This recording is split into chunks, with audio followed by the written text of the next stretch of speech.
What's up, guys? Welcome to your 121st Android tutorial for the new Boston. And I've decided to do a few more tutorials on the SQLite database because I've gotten so many requests on my channel, so I thought I should at least elaborate a little bit more within this series. And what we're going to do is we're going to allow the user to throw in a number, which is going to be our row ID. Then we can get some information, and it's just going to fill in these edit text up here with the information that it returns. We're going to also going to be allowed to edit that row information and change our entries into the database, and also we can delete that whole row if we want. So let's get into it. Again, you guys just need to set up an edit text. What I did is go into the text fields and throw this one that says number over there.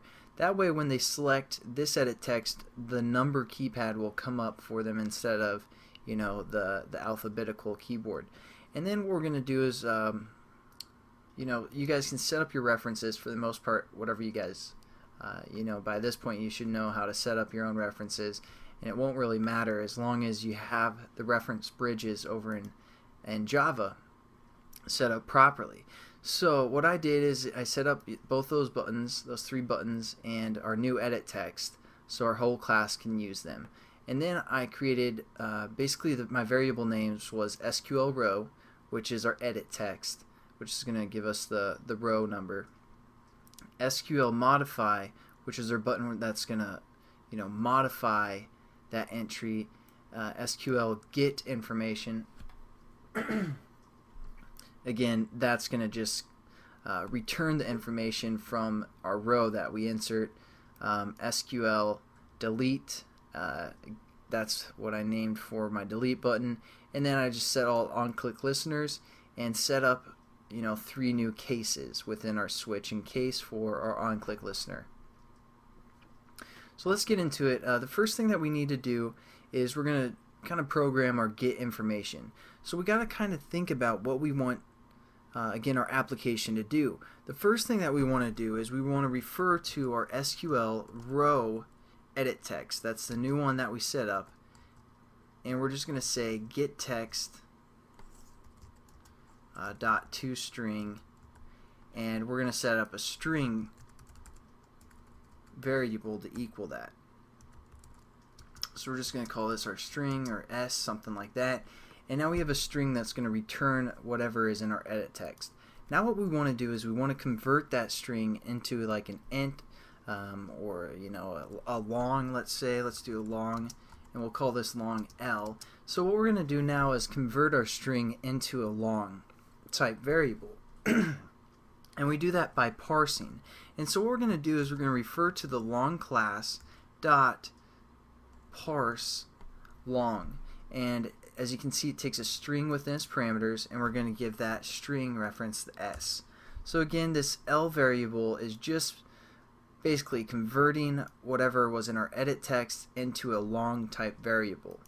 Now what we want to do is, again, we're just going to set up a hot or not variable, hot or not. I'm going to set this equal to, again, just a new hot or not instance where we pass in the context of this class.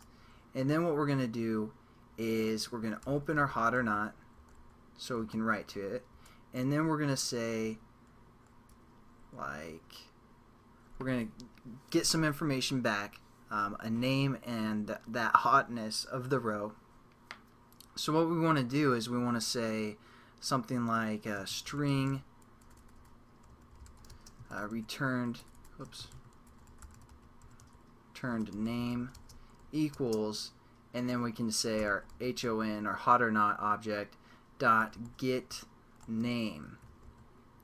And we're going to create this method, and we're going to pass in our long. So again, we're going to create this method called get name, where it takes a long within its parameters. So again, our long is going to be which row the person typed into the edit text.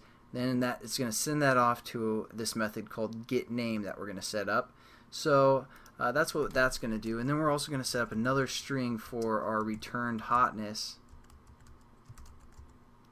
Pretty much the same concept there. So get hotness, we can call it. and again we want to pass in which row we're looking at. So there we go. Now we're just going to close our hot or not type variable.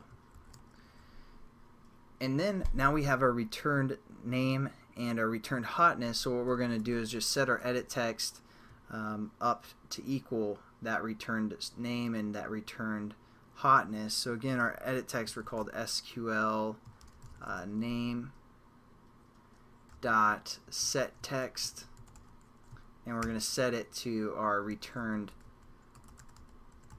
name.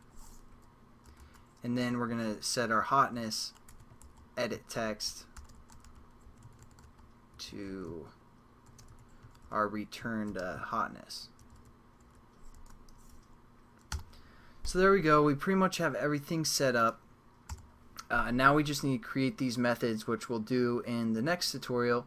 But just to get started, we're going to hover over and say create method for both of these. So go back into this class and we're going to create this method as well. So I'll see you guys in the next tutorial where we'll kind of talk about returning some information. So I'll see you guys then. Have a good one.